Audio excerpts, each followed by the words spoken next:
Welcome back to Good to Know. We only focus on the positive here and people making a difference. In San Diego, there's a man who's making a positive influence on his community. With a prime location at the Hilton Bayfront, Sweet Things Yogurt was one of the first businesses affected by COVID-19. You know, we just held our breath and hoped and prayed that, this would ride out. Nancy Scornavaco and her family closed their doors on March 13th as the travel and convention industry collapsed. They had no way to bring in money until Yuri Bielostowski called. I gotta be honest, we had begun to lose hope a little, and then he sparked something in us and gave us hope. Yuri owns Walleties, a printing company in PB. He'd worked with Sweet Things on T-shirts and uniforms in the past. Now he was calling all of his clients to see if they wanted to sell their own coronavirus merchandise. It was like a no-brainer for me because I believe in the concept of buying for a cause. Yuri's company already did fundraisers with local groups, so he had everything set up. He offered to make the T-shirts, sell them online, and ship them for $20 each. He keeps half to cover costs. The businesses get the other $10 to help stay afloat. I'm not taking this lightly. I'm putting in a lot of effort to help as many people as I can. So far, a couple dozen local companies have made shirts, from Crack Shack's Back the Cluck Up to Fleet Feet's Running Is Not Canceled. They've become pretty popular, selling hundreds already. There's so many uncertainties right now.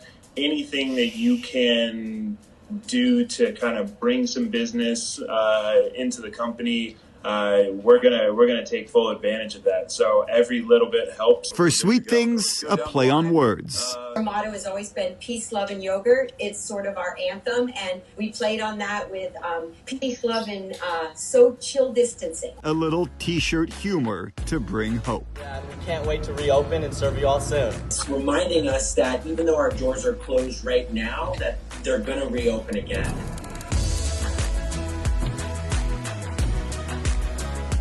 I love their moments and their emotions. When you have a job like Jessica Christie, I am an elopement and wedding photographer. Times are tough. I really honestly can't do my job at all right now. Until this one-woman small business found an idea online. Are you guys excited? And turned to a new way to take photos. I just give them a call over FaceTime from my computer, and then from there, just work with what they have in their space. She gives instructions to her clients. Can we move it a little bit towards the door side of the room? Who move around their iPhone. I want you guys to take one step back for me, okay? And she snaps the pics through her desktop computer. There you go. Perfect. Awesome. I don't really think it's about the quality at this point. I think it's really about capturing the moment and the emotion of what's happening. This is the finished product of a midweek shoot with Meg Delagrange and her family. I think this is more personal and more intimate.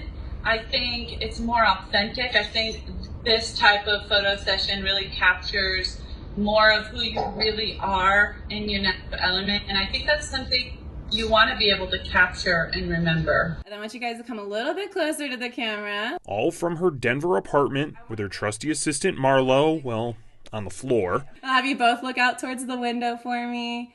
Wonderful. Jessica works through the occasional issue. Towards the camera as you guys... Oh, you guys paused me. You paused me. To document the current feelings in people's lives, at their homes, through their phones. I've never captured more raw, real photos than I have during FaceTime photo sessions. There you go. Perfect. A business kept open.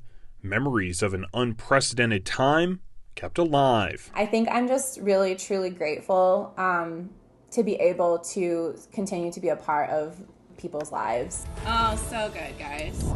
Here's a video call that'll have you sweating. Family workouts. If we're talking to them the night before or something, they remind us that we're doing exercise in the morning, and it's kind of fun to have them show that excitement of wanting to get together and share with their cousins and those types of things. So the idea is simple. You set up a video chat and everyone's invited. Grandma, grandpa, grandkids, cousins, even that uncle you only see at Thanksgiving. Using a simple deck of cards, families are connecting with cardio. All right, Grandma, explain to us how it works. Each one choosing one card and they'll show it. And then according to this chart that we came up with, they know that if they choose a heart, we'll do jumping jacks to whatever number it is. And if it's a spade, it's a high knees. Grandma and Grandpa hope they inspire other families to connect through fitness. And they should try it too, because it does keep the little ones active while grandparents are trying to talk to them. And I think that beats waiting around for a treadmill to open at the gym any day. Oh my gosh, you got both of them, Mom. What? This is not what 17-year-old Ashanti Fields was expecting when she walked out her front door. Ride around the neighborhood and have something to do.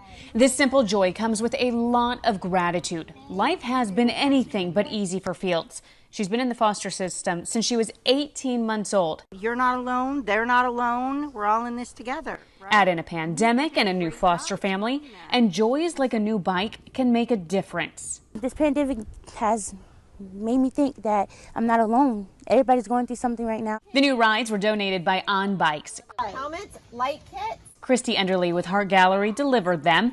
The pandemic has already disrupted kids' lives within the foster system. There have been some placements fall through where children have to be moved because whatever is going on in the home isn't healthy for them, or they're just not in the right spot. Thank you so much.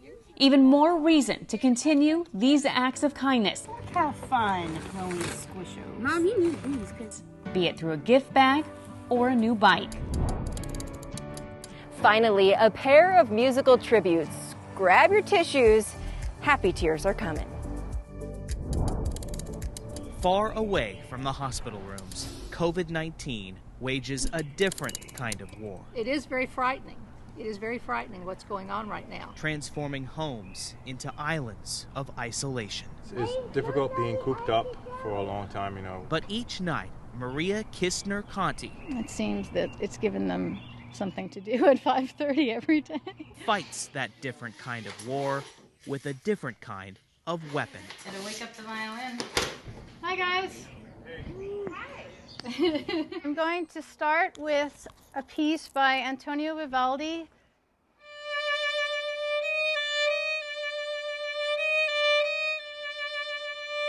Maria began these nightly balcony violin performances a few weeks ago. And I thought, I have a balcony. Maybe I could sort of, try to spread a little joy through music. 19 people showed up tonight, but Maria was playing for 20.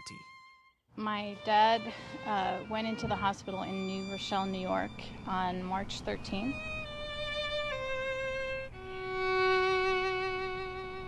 "86-year-old Gerhard Kistner died from COVID-19 last month in the heart of the pandemic. Honestly, I mean this. My neighbors give me a reason to get out of bed in the morning. Maria plays in memory of her father, but she found as the concerts continued, something else started happening. I did not know any neighbors, and now I know them all. Neighbors here admit when this outbreak started, these homes weren't really a true neighborhood. But then when they started coming out for the concerts, they started talking, getting to know each other, and now they're actually quite close. It took a pandemic and a violin to help these neighbors discover how wonderful life is. She's an inspiration. She helps us all get through this terrible time. There is more to be done in this fight against COVID-19. The battles are not over. But tonight, at the neighborhood on Althorpe and Persia Way, we have Derek, we have Drew, then we have Declan. This was a win. She's really made something here. Thank you all so much.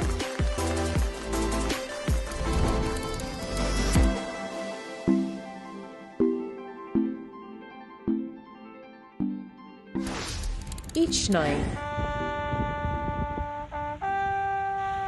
as the sun goes down, you can hear this sound being played not far from the Chesapeake Bay Bridge Tunnel. When you hear the first three notes of the calling of taps, people automatically recognize it. Darren Lem grew up in Virginia Beach. I started playing trumpet in 4th grade. He's part of the Chicks Beach community, a very patriotic place. I've played graveside before for military funerals, and I've seen the appreciation and the emotion that it brings up in the families of our fallen heroes, our vets. On March 23rd, the Department of Veterans Affairs suspended military burial honors due to the coronavirus, a very meaningful tradition for veterans. A final farewell to a hero's life. It's an honor that Darren didn't want to see denied to our fallen heroes or their families. So he took action. Each night he walks down to the beach and plays. People seem to appreciate it. I've gotten a lot of responses that I didn't see forthcoming, and I didn't really think about how people were going to react to it. Never crossed my mind. But it's pretty neat. Makes me feel good, and that wasn't a reason for it either. A song that's not easy to play.